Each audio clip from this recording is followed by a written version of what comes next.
Ignition sequence starts. 6, 5, 4, 3, 2, 1, 0. Liftoff. We have a liftoff.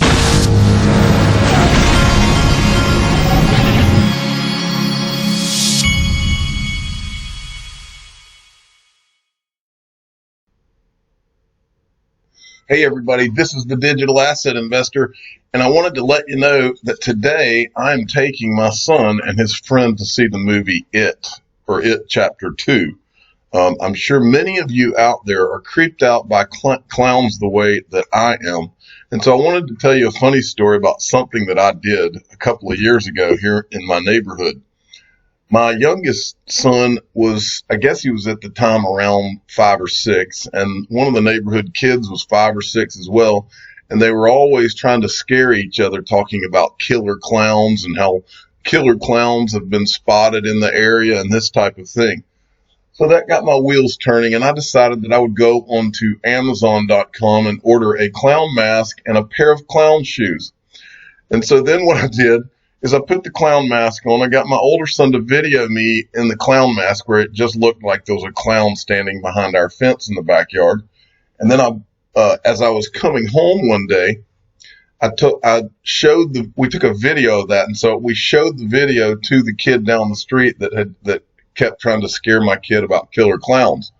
When I showed him I told him that I captured this in my backyard and that he had to see it. And when I showed him the video, you could see the look of terror on his face. But I didn't stop there. I knew that the second that I drove by his house and showed him the video, he was going to want to come down to our house and talk about it.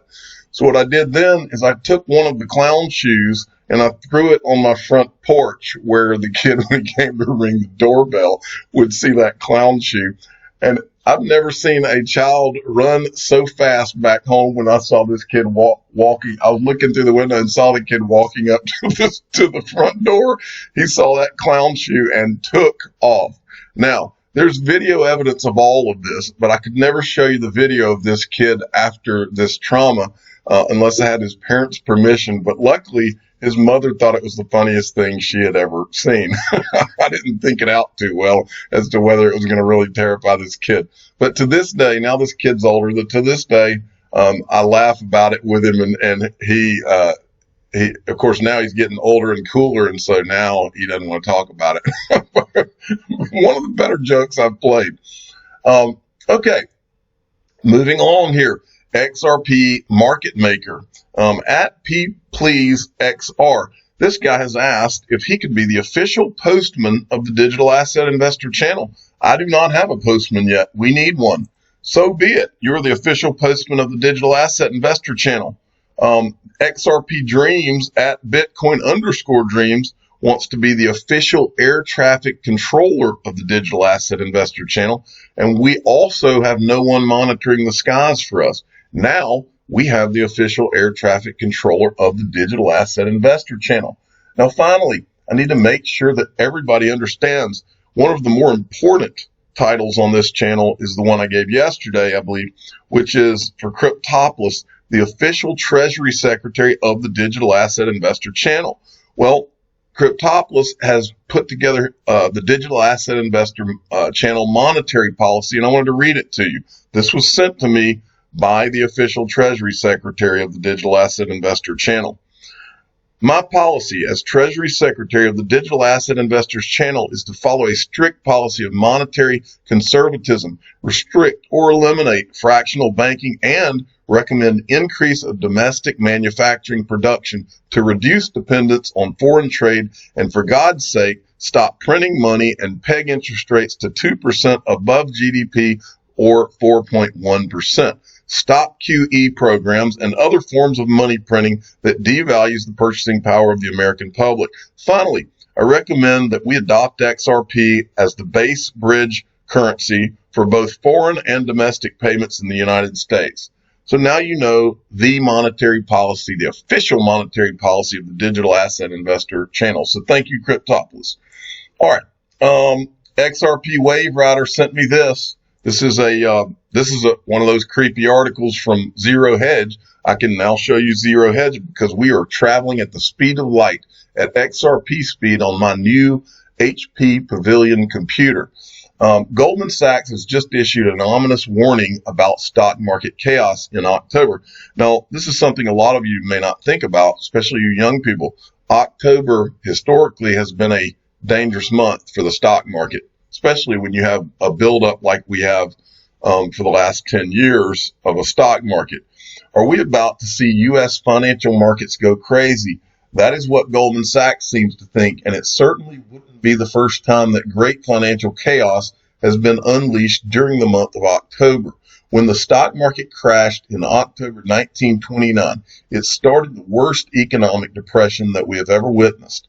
In October of 1987, the largest single-day percentage decline in U.S. stock market history rocked the entire planet, and the nightmarish events of October 2008 set the stage for a great recession that we still haven't fully recovered from. So could it be possible that something similar may happen in October? There's another question I would ask is, do you think it's a coincidence that tomorrow Bakkt is opening right before October?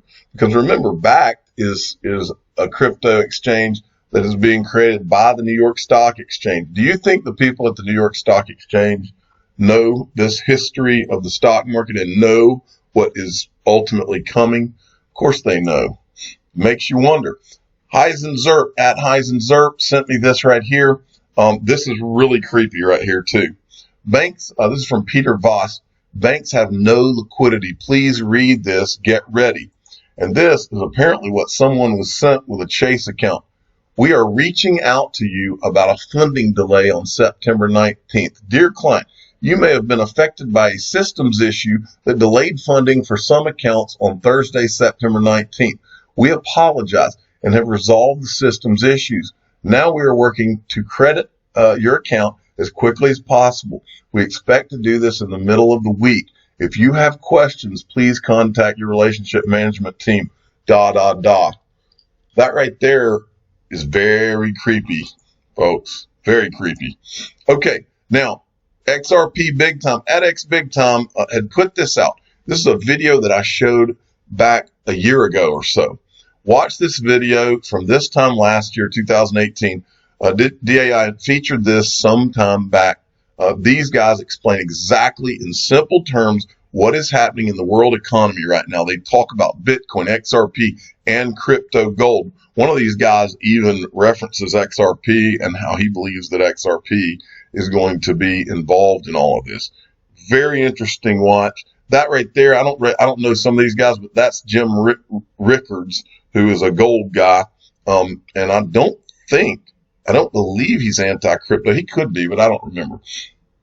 But this is definitely something worth watching.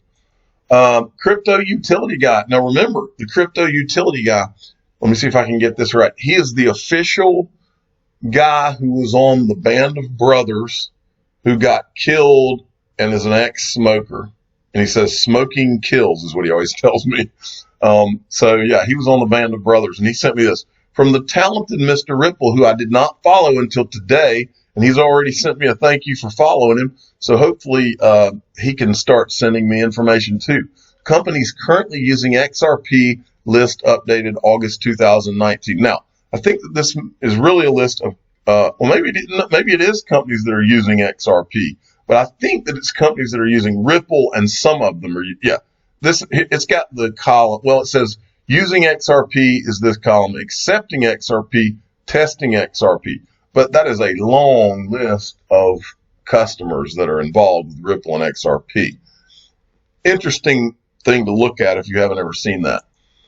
Michael at BAL5 Links sent me this. Now, this Jake Chervinsky is an attorney, a very smart guy.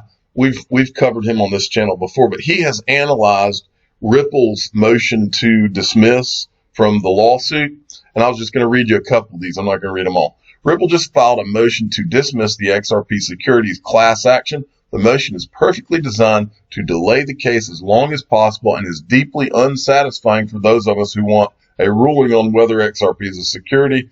Here are the highlights and what comes next. First, a note to all XRP fans preparing to murder my mentions.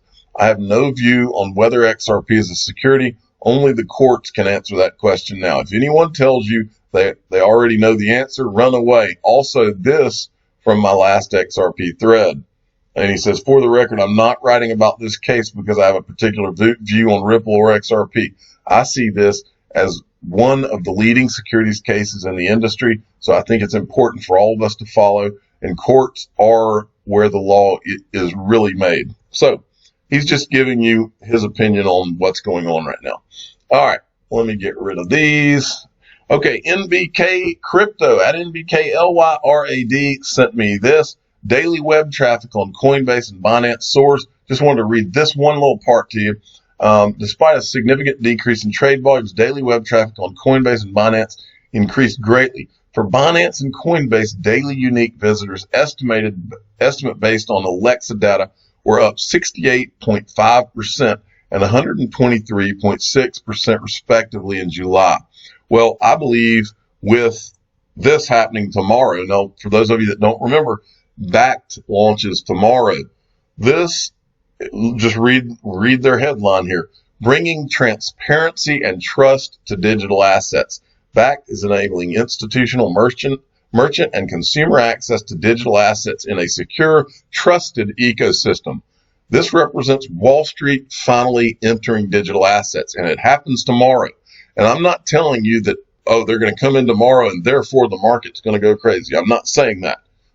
But I am saying that this is the beginning.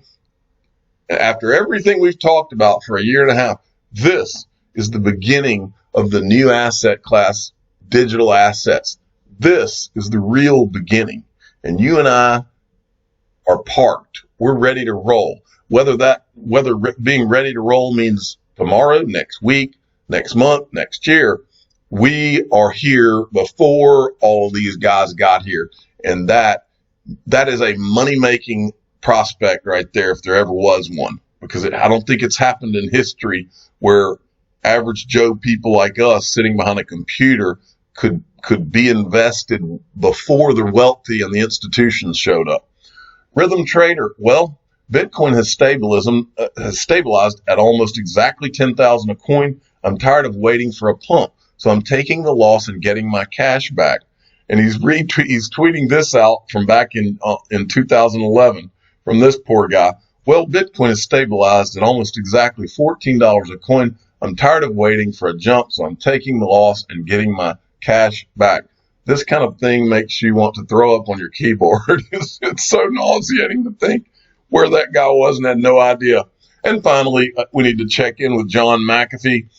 Now he's weighing in on Pepsi versus Coke. My last word on the Pepsi Coke: corporate monopolies, duopolies, bebopopolies, I think is what that says. Love the guy. I'm the digital asset investor. I'm not an investment advisor. This is for entertainment purposes only. Please subscribe and hit the like button and tell your friends and family about the clown joke, the killer clown joke that I played on my neighbor's kid. Thank you for listening.